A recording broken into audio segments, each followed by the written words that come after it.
From the big screen to Broadway now, you remember him, Eric McCormack, from his Emmy Award-winning role as he was so lovable, Will Truman on Will and Grace. Well, now he's playing a rather unlovable presidential candidate in the Broadway revival of The Best Man. What have you got this joker Marcus standing by for except to smear me as a homosexual, which I'm not? I never said you were. And what are you doing here if you don't think I am? Had you paused at any point in your offensive, I'd have told you why I came here and what I mean to do. I hope you realize you just admitted you don't believe this accusation against me. You're openly confessing collusion. Joe, shut up! Artie Hochstetter was right when he said you're not very sensitive to people. You're so busy trying to win, you never even stop to think about what it is you are winning. I'm just trying to stick the issue at hand. That's right, Eric McCormack. You were not sensitive to people. And Eric and I both saw it, didn't we? Both saw it. We did. We both very much enjoyed it. I'm Yeah, very glad. we did. I enjoy not being a sweetheart. He's definitely not a sweetheart. It's kind of fun for you. It's totally fun. To be on stage with James Earl Jones and realize that I'm the bad guy. He's Darth Vader, but I'm worse. I was That's thinking good. about that. This is the thing about the play, because it's a political play, but it is so timely, even though it was from long ago. I was so amazed at how timely the lines were. Well, I mean, I think part of that is Gore Vidal and how brilliant a writer he is, and the other of it is just the coincidence of everything the GOP does every day. Something they say. The Etch-a-Sketch moment last week. I mean, there's a joke in this play about contraception in the Catholic Church that 2 months ago would have been an ancient reference and now is completely timely, which is bizarre and sad. I had a really nice moment when I was leaving. You know, as you bond with people in the theater when you're sitting there and you start talking about the play.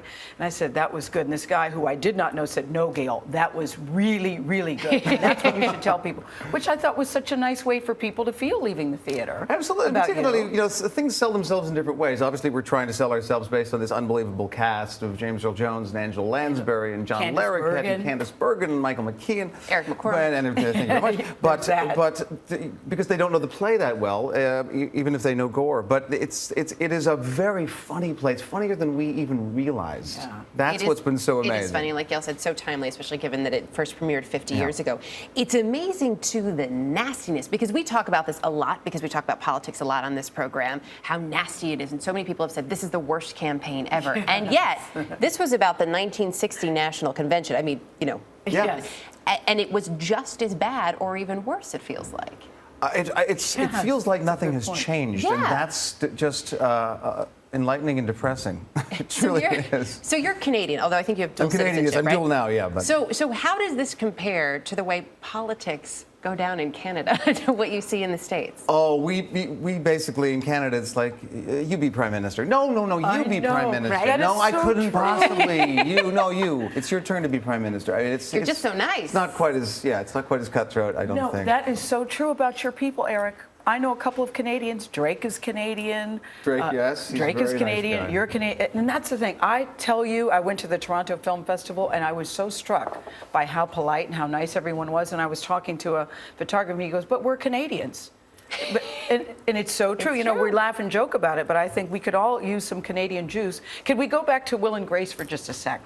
When you look back over that, do you feel proud of the work? Do you think, I know we made a difference, or do you think that was then, this is now? Because I love the show and loved you so much. Yeah, no, and in fact, I think we all left the show incredibly proud, but desperate to move on and prove to the world that we were other things. Yeah. And then a little time goes by, and now I can wear it a bit more again.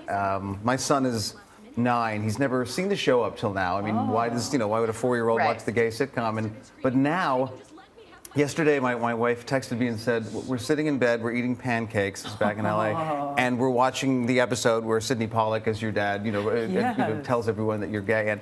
And it was the best image I could possibly think of, that now this kid can understand where all that's around him has come from, what pays the bills, and what his dad's passion is, why dad has to be out of town sometimes. It makes more sense, and he knows he's getting away with murder too. That's so good. Sitting in bed, eating pancakes, watching Will and Grace at age 9. Right? I mean, life is good. I'm thinking your wife is very cool. Your son's Finnegan? Was that Finnegan? Yes. I love that name. So do I. Where did it come from? Well, it goes back to Canada.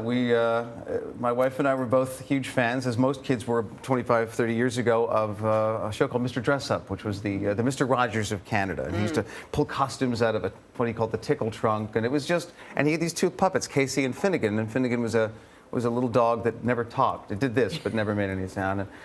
And I'm sure when Finn really realizes what he's been named after, he'll be rebel. so He may have There'll be a some lot of second thought. rebellion. He'll say, "You guys are awesome." The puppets, thanks. Love you can see what Dad does, though. That's always a Yeah, good thing. that's true. Thank you, for Eric coming here. McCormack. Continued having me. success. Yeah, anytime.